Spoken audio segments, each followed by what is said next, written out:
Turkey के ऊपर पिछले 48 घंटों के अंदर लगातार बड़े एक्शन भारत के द्वारा लिए जा रहे हैं और अब इसमें भारत सरकार भी कूद चुकी है। बड़े बड़े कॉन्ट्रैक्ट्स टर्की के साथ इस समय रद्द किए जा रहे हैं। इतना ही नहीं, भारतीय टूरिस्ट्स के लिए टर्की जो एक काफी पसंदीदा जगह है, अब लार्ज नंबर में बुकिंग्स यहाँ भी कैंसिल की जा रही हैं। साथ ही टर्की से आने वाले सामान को भी अब भारतीय लोगों के द्वारा ही बैन कर दिया गया है और इस मुहिम में अब केंद्र सरकार के द्वारा लिए गए फैसलों ने टर्की को बड़ा झटका दे दिया है।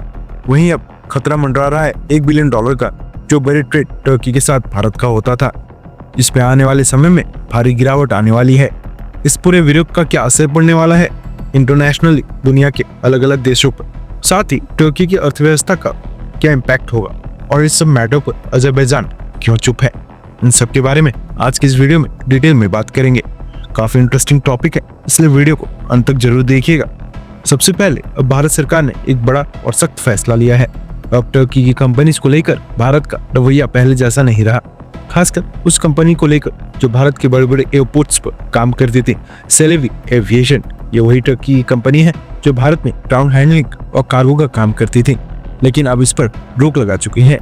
जब हमें टर्की के ऊपर अपनी पिछली 2 वीडियोस में बताया था कि किस तरह से भारत के अंदर टर्की को लेकर विरोध किया जा रहा है, तो काफी सारे लोगों का यही सवाल था कि भारत के एयरपोर्ट्स में काफी सारा काम टर्की की कंपनी संभालती है, उसका क्या। और अब भारत सरकार ने उसको भी बैन कर दिया है। केंद्र सरकार ने टर्की की कंपनी सेलेबी की सिक्योरिटी मंजूरी को रद्द कर दिया है। मुंबई और अहमदाबाद एयरपोर्ट जो कि अडानी ग्रुप द्वारा संचालित है, उन्होंने भी कंपनी के साथ अपना कॉन्ट्रैक्ट खत्म कर दिया है। दोनों एयरपोर्ट्स ने सेलेबी को आदेश दिया है कि वो तुरंत अपने ग्राउंड हैंडलिंग ऑपरेशंस को बंद करके सारी सुविधाएं नई एजेंसी को सौंप दे। IGI एयरपोर्ट भी इसमें पीछे नहीं रहा। वहां की मैनेजमेंट DIAL ने भी सेलेबी के साथ अपना सारा कॉन्ट्रैक्ट खत्म कर दिया है। ग्रुप हैंडलिंग में वो सारे काम आते हैं जो किसी फ्लाइट के टेक ऑफ और लैंडिंग से पहले जरूरी होते हैं, जैसे check in, baggage handling, cargo management, aircraft servicing, ramp services और कैटरिंग वगैरह। सेलेबी ये सर्विसेज भारत के 9 बड़े एयरपोर्ट्स पर दे रही थी: दिल्ली, मुंबई, हैदराबाद, बेंगलुरु, कोची, अहमदाबाद, चेन्नई, गोवा और कन्नूर। भारत ने इस सख्त कदम सिर्फ बिजनेस रीजन से नहीं उठाए, बल्कि राष्ट्रीय सुरक्षा को ध्यान में रखते हुए उठाया गया है। दरअसल टर्की लगातार पाकिस्तान के साथ खड़ा नजर आ रहा है, खासकर जब भारत ने ऑपरेशन सिंदूर के तहत पाकिस्तान के आतंकी ठिकानों पर हमला किया। इतना ही नहीं, टर्की ने पाकिस्तान को 350 ड्रोन और ड्रोन ऑपरेटर्स भी भेजे।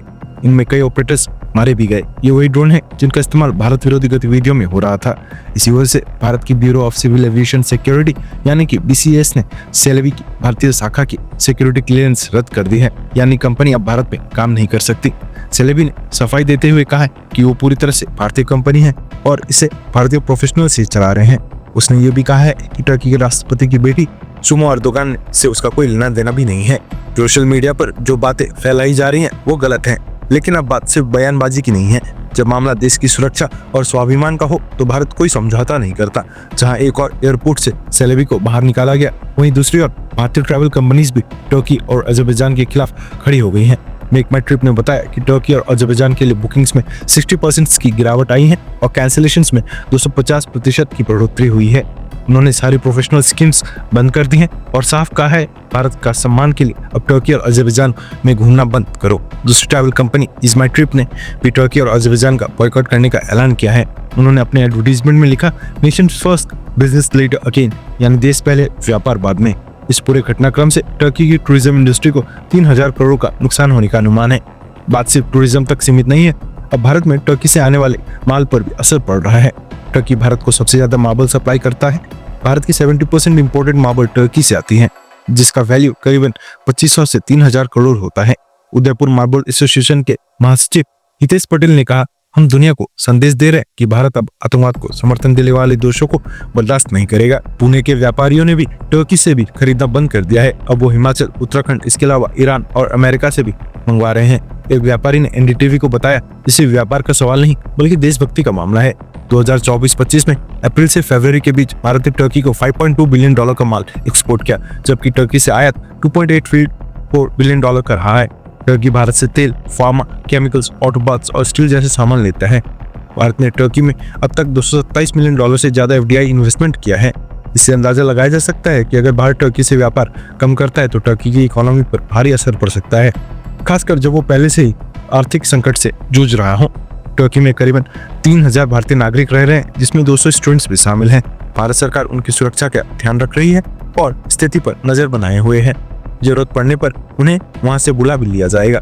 भारत की हालिया नीतियों और निर्णय ने टर्की की इकोनॉमी पर प्रेशर बढ़ा दिया है, जिससे उसकी मुद्रा स्टॉक मार्केट भी प्रभावित हुई है। टर्की की करेंसी लीरा पिछले 3 सालों में ऑलरेडी काफी ज्यादा गिर चुकी है। अगर आंकड़े देखें तो 2022 से 2024 तक डेटा में टर्की की करेंसी 160% नीचे गिर चुकी है।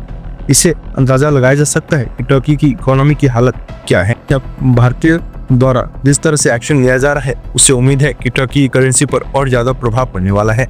वहीं भारत सरकार और खासकर भारतीय लोगों के द्वारा जिस तरह से मालदीव्स और अब टर्की के खिलाफ एक्शन लिया गया, ये दुनिया को दिखा रहा है कि अगर भारत के हित के खिलाफ कोई देश जाएगा तो पूरा भारत एक होकर उस देश के खिलाफ खड़ा हो जाएगा। यही चीज हमें इजराइल के केस में भी देखने को मिलती है। इजराइल के लोग एक साथ खड़े होकर अपने देश के प्रोडक्ट्स को ज्यादा से ज्यादा प्रमोट करते हैं, वहीं जो देश उनके खिलाफ खड़ा होता है उनका वो एक सुर में बहिष्कार करते हैं। हालांकि क्योंकि इजराइल की आबादी इतनी नहीं है, इसलिए उसके दुश्मन देश को फर्क नहीं पड़ता, लेकिन भारत के केस में इसका उल्टा है। भारत से दुश्मनी लेने का मतलब है कि आपकी सबसे बड़ी मार्केट आप खो रहे हैं और अपना काफी नुकसान करवा रहे हैं। हर देश को भारत की जरूरत है। ऐसे में ये दूसरे देशों पर निर्भर करता है कि क्या वो भारत को छोड़कर पाकिस्तान का साथ देना चाहते हैं या पाकिस्तान को छोड़कर भारत के साथ खड़े होना चाहते हैं। वहीं कुछ 1-2 देश जो खुलकर पाकिस्तान के साथ खड़े हैं, उनको इसका अंजाम भी भुगतना पड़ सकता है।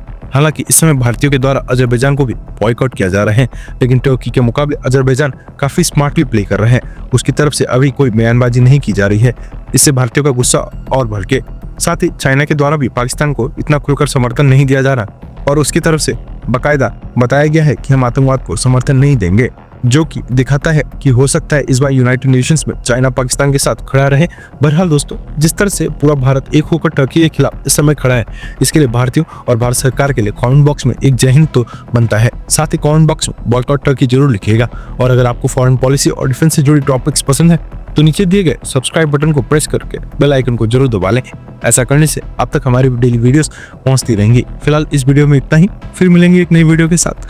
तब तक के लिए जय हिंद।